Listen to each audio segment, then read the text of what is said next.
2020 has been a tumultuous year. Prophecy has been unfolding before our very eyes. I cannot recall in my life a situation where all the parameters flowed together in such a fashion that it seemed as if the world was following a biblical script.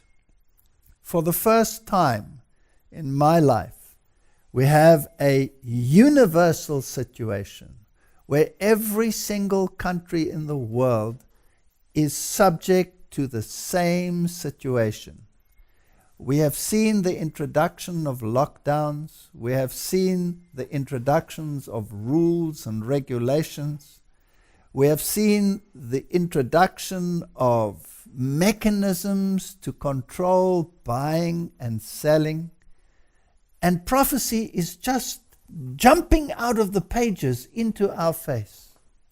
Matthew 24 is being followed to the letter. And if we look at this here, we can see two aspects. We can see the health aspect becoming very prominent, and on the other side, we can see the environmental issue becoming very prominent. And through the papal encyclicals such as Laudato Si, these have been linked together so that they become a unit. It is astounding to me that the Bible has a final message for humanity, which is called the three angels' messages.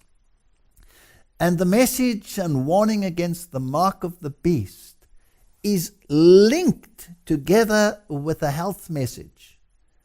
And therefore the other side of the issue is also linked to a health message. So we have two messages going into the world. The one garnering the kings of the world and all the followers, and the other one calling God's people to come out of Babylon. And as we follow the prophetic timeline, we can see how it is falling into place. There are not only political issues, but economic issues which must be considered, and then the religious aspects must be considered. We know that the mark of the beast entails worship, so it is a religious issue. We know from Revelation chapter 18 that it is economic issues, because the economic powers of the world will lament the fall of Babylon. And we know that the kings of the world will give their power unto the beast. So if we look at the events of 2020, we can see the religious leaders of the world, we can see the political leaders of the world, and we can see the medical leaders of the world joining up with the ideologies that emanate from Rome.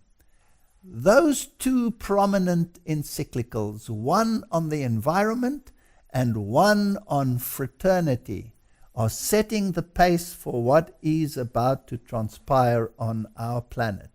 And now, just before the close of this year, the economic powers which represent the vast wealth of the nations came together with the papacy in solidarity with this fraternity issue. There are talks about Sunday becoming a day of rest for the sake of the environment.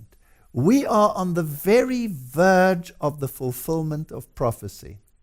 And then the mechanisms are being put into place using the health issue to implement the buying and selling. If you do not go in accordance with what their wishes are, you will not be able to be economically active. Those issues have been put into place, and the World Economic Forum is very, very upfront as to what that agenda entails. As we approach the end of this year, and we look forward to what is coming, we can see the coming of our Lord Jesus Christ written in the pages of history and in the Bible.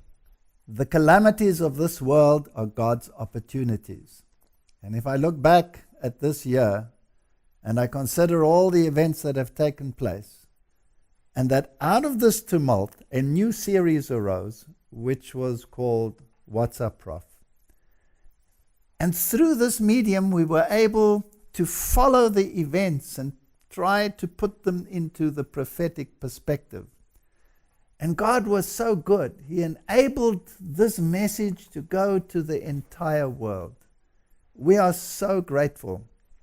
And it is our desire to continue with this message until the Lord comes. And I pray that that day will be soon. So as we enter into the new year, with the new events on the horizon that have already been to a large extent predicted by the World Economic Forum and other powers, let us keep our ears to the ground, let us watch for the signs, and together let us be prepared for the coming of the Lord.